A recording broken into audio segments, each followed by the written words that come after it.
about 70 hours into Star Wars Outlaws, and at the moment I'm hunting for different types of treasures. Here I'm looking for Nyx's treasures, which gives them different costumes and such. And they just share a cute moment here. Nyx, watch out! Oh, you little...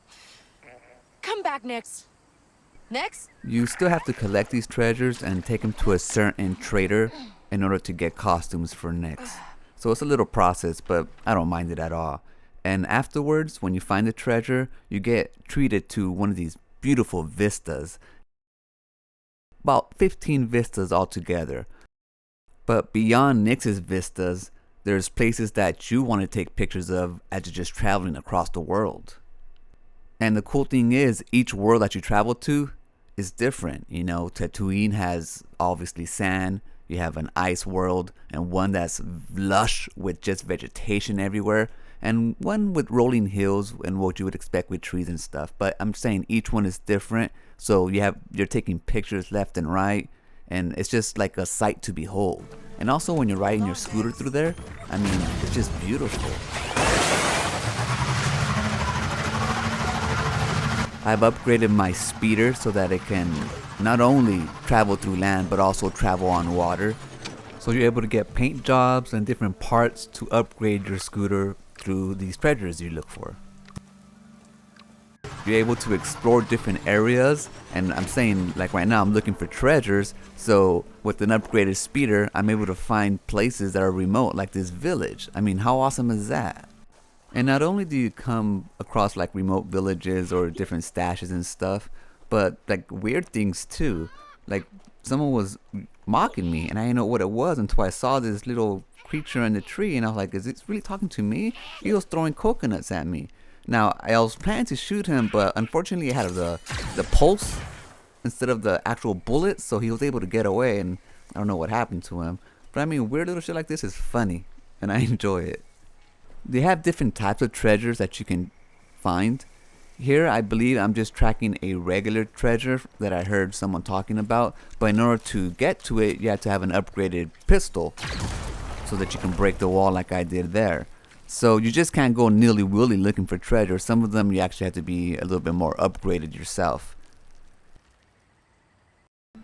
There are some stashes that make your hologram tracker go out, and it has a little signal that makes it weaker or stronger depending where the treasure is. Some of these are easier to find than the others, but this is one of the type of treasures that I'm also looking for as well. They're smuggler's catches.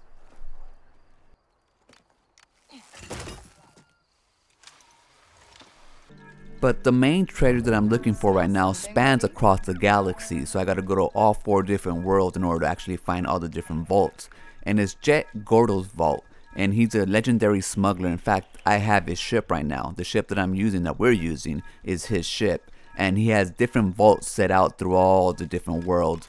And some of them are easier to find than others, but you have to find the holodiscs first, and after that you have to go look for the treasure. And you know, and it's still hard because you have to find the entrance, and it just goes on and on, but it's definitely rewarding. You get some nice treasures as well. And in the vaults you find data pads that precede the story of what he went through as his smuggler years. You get to find out what happened to him eventually. You get blaster parts, you get upgrades for your clothes, just different cool things like that. And while you're exploring the world, you get reminded of why you love Star Wars in the first place. Here we have Han Solo. He's in the Hutt's headquarters right now, and he's just frozen. Now this is something that you have to come across because it's part of a cutscene, but there's other things that you see that you would miss if you didn't look.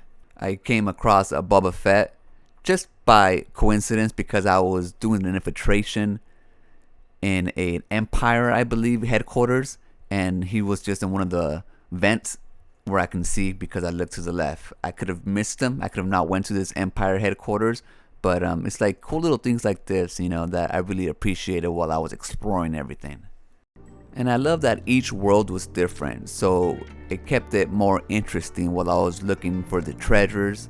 Like right now, what I'm doing is I'm exploring the world for different sabacc tables, and it's just as exciting as exploring the worlds for treasures. You know, I'm going through different territories and different little towns looking for tables that are obscure, but I'm also looking for high roller tables. Right now I gotta go play against Lando, and I still gotta pass the game. I think I have the last level left, but I'm trying to milk it just a bit before I actually do the last missions. But like I said, 70 hours into the game, and I had a blast. Probably gonna be my game of the year, unless I play something else between now and then. But I hear that they're gonna do fixes to the AI and fixes to the missions and stuff like that. I mean, I had no quarrels with any of that. I mean, the stealth was fine to me. They were hard when I messed up. They were easy when I was, you know, in my groove.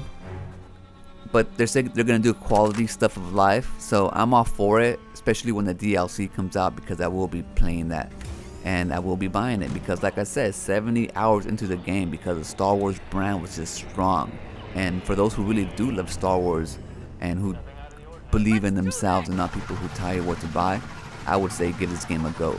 Give it some time though, because it's gonna drop in price and you can get it for a steal. But definitely don't miss this game. I'll catch you guys on the next one. Thanks for listening. Give me your time. Peace.